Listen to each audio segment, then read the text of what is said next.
Annual letter, Melinda and I take the toughest questions we get asked and give our answers.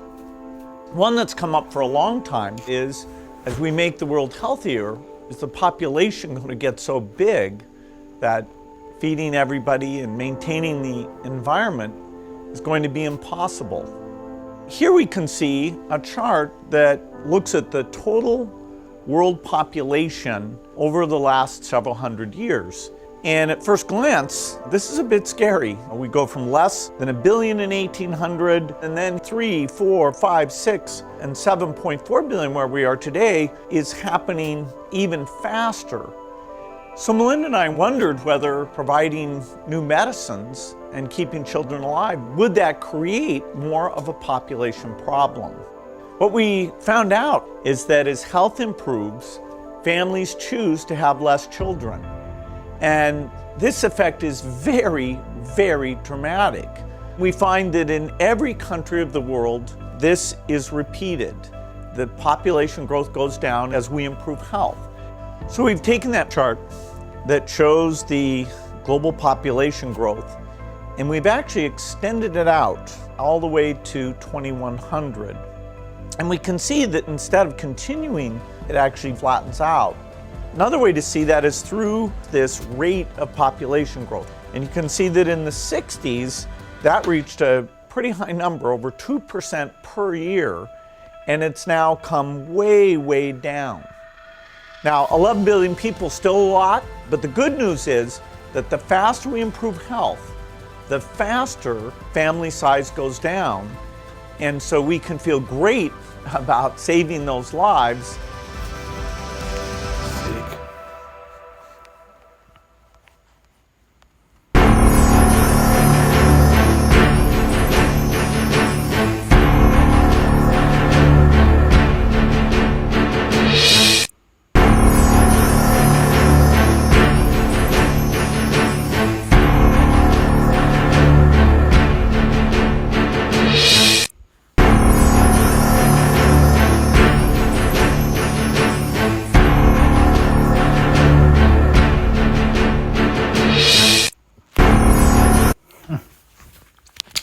All right, Shalom, Michael. First and foremost, I'd like to give all praise, honor, and glory to Yahweh, Bahasham, Yahushai, Bahasham, Racha, Kodash. I'd like to give double honors to the apostles and elders of Great Millstone. I'd like to say Shalom to the elect. This teaching the word in all true faith and sincerity. And today, I just want to tell you this lesson. Great death. Because that's the time we're in, where the Lord pretty much is about to judge the earth on a global scale. And pretty much the Lord's going to wipe out a majority of the people. You know? And all the pieces are here for that. Started off with the so-called white man himself, the sword of the Lord. You know, and the clip, those two clips I played proves that this is that time. And with that nigga Bill Gates, just the title of the video says is saving lives. It's gonna lead to overpopulation. So, in his warped thinking, this man, his only solution is to kill you, man. And we finna see, because all that is part of an act of desperation as well, man. So, matter of fact, let's start off with this in the book of 2 Ezra 5 and verse 1. It says, nevertheless, as coming the tokens, behold, the days come, the days shall come. See, and that's the time we're in. It shows that it gives a prophetic overtone. The days shall come, those tokens, the prophecies. And the key word, it says, behold, because now you're seeing it. It's making sense. That shows that we are in this time. But it says, behold, the days shall come, that they which dwell upon the earth shall be taken in a great number, see? And this for these people. That's their reward. Destruction, man. You know, those that dwell therein. It says they're going to be taken in a great number, and we seeing it. Oh, that second clip, that short, was the eater, man.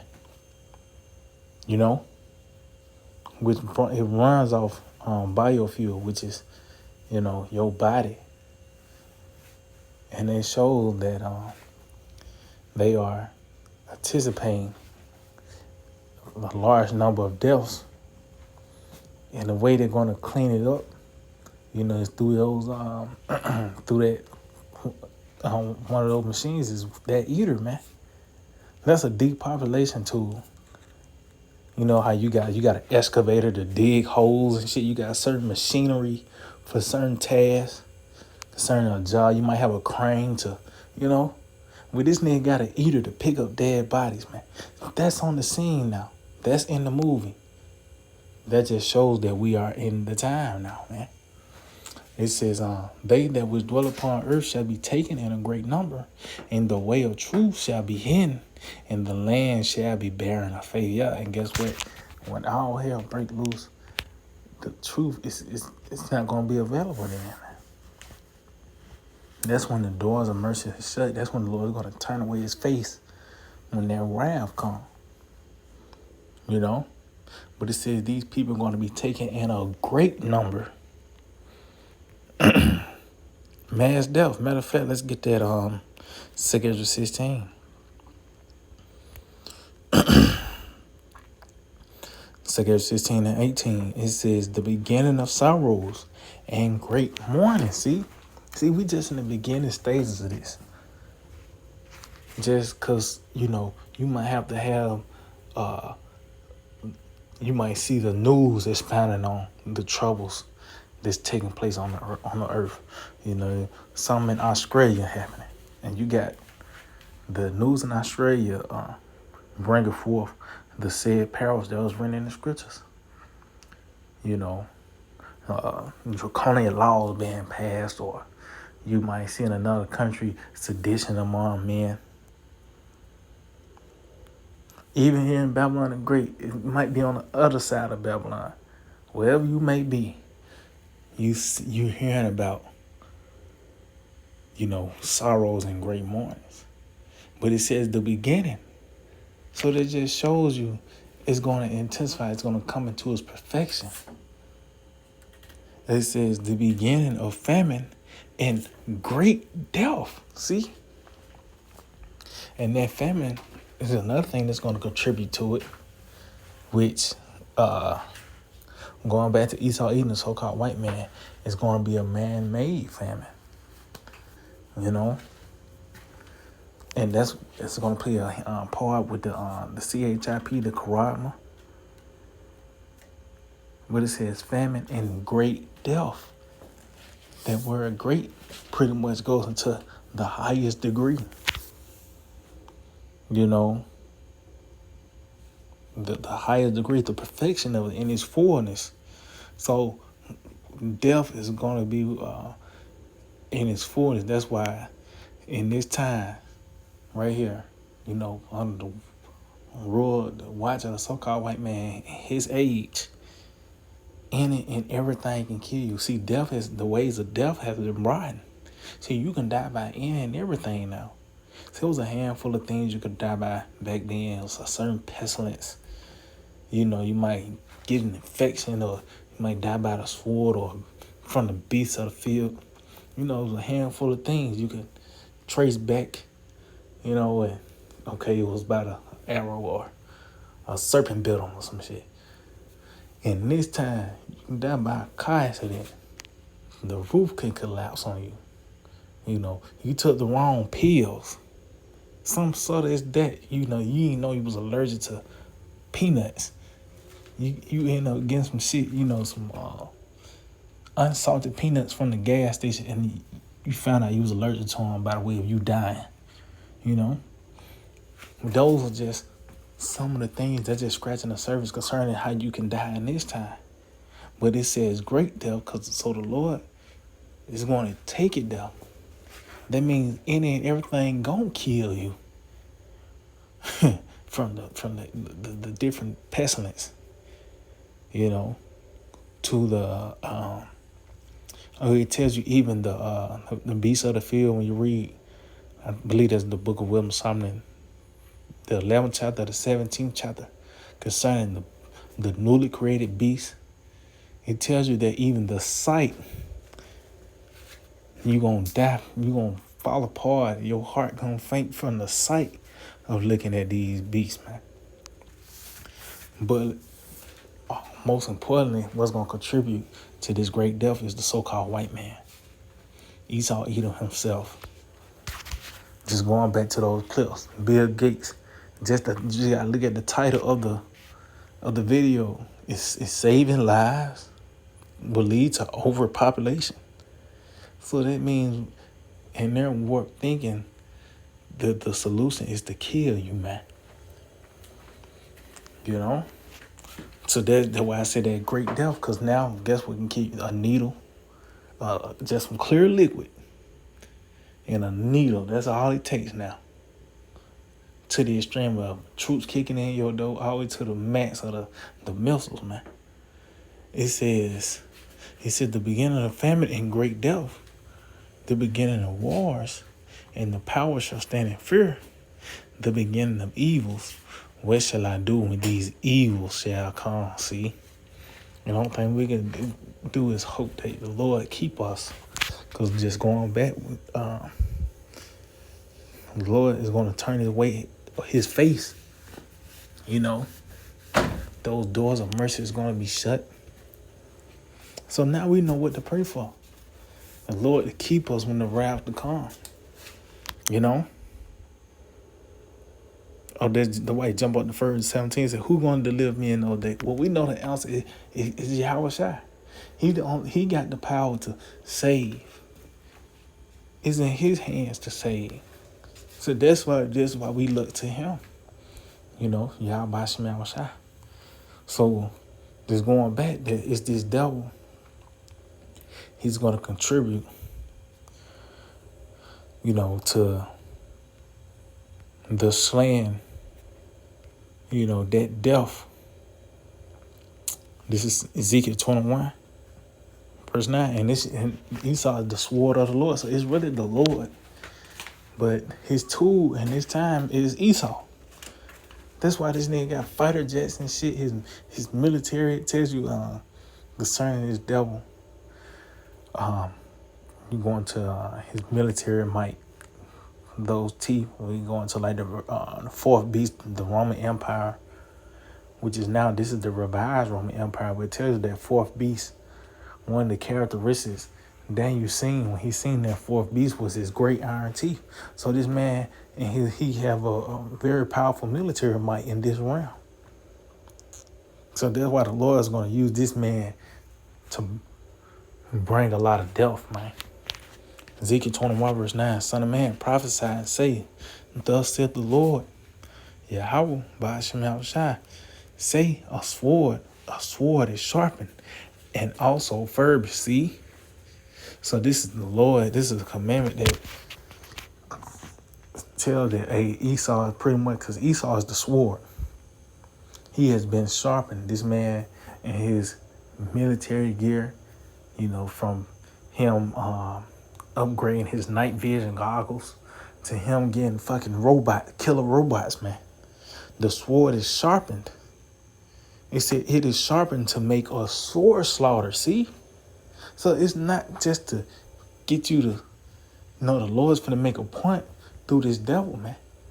When all hell break loose, because this is Esau. He's a wounded animal as well, and there is nothing more dangerous than a wounded animal. So this man's gonna go. He's gonna exhaust all his resources. His military might, and it's gonna be orders just to lay whole neighborhoods down and shit. Especially you niggas, you in the projects. It might be just an order to lay the whole projects down, man. Because there's that FEMA kill list. You got the red, blue, yellow, and black list. So you're going to have some that's going to go into concentration camps to be rehabilitated. But you're going to have some with orders just to lay them down, which ultimately it tells you that they read this is from outspoken ministers and, you know. But it's just going to be some niggas, they just, well, we don't want these niggas in NWO. They just going to kill them, man. It said, it is furbished that it may clear to see, so meaning what? It has sharpened to its perfection. It has now been perfected that it may glitter. You know, you might have to see the little sparks from the motherfucker. You know what I mean? So that's why I said, going back, this man, his night vision goggles has been upgraded. You know, he got mechanical dolls, he got killer robots, drones. You know, this nigga can be on the other side of town with a damn controller in his hand, you know, subduing a whole city, you know, or, you know, through those drones, through those killer robots. So this man and his weaponry has been perfected. It said, it said, should we then make mirth? See? So you be in the spirit of just trying to live the American dream. It said, it could timber the rod of my son as every tree, and he have given it to be furbished, that it may be handled. The sword is sharpened, and it is furbished to give it into the hand of the slayer. And really is Yahweh Shema Shai. He's the slayer. He's using Esau. He has sharpened Esau up to, you know, to get, you know, 2/3 of our people, as well as these other heathen nations, man. You know, this was going to contribute to that great death. This man coming down with great wrath, but it's the Lord that's controlling this man. What's that in the book? I think that's Isaiah 10 in verse 5. It says, O Assyrian, the rod of mine anger, and the staff of their hand. So like, in the staff in their hand is my indignation. See? So that means really the Lord is using, they the staff, and the Lord is using them. You know, because the modern day Assyrian is the so-called white man. The scripture says what was written aforetime, written for our learning. Those Lord actually used the Assyrians to overthrow, you know, the northern tribe. But that was a tool of the Lord. It's no different today. Oh, it tells you that I think in the book of Jeremiah, Nebuchadnezzar was the servant of the Lord.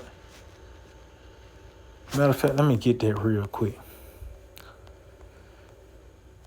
Let me get that. I think it's 25. So let's see.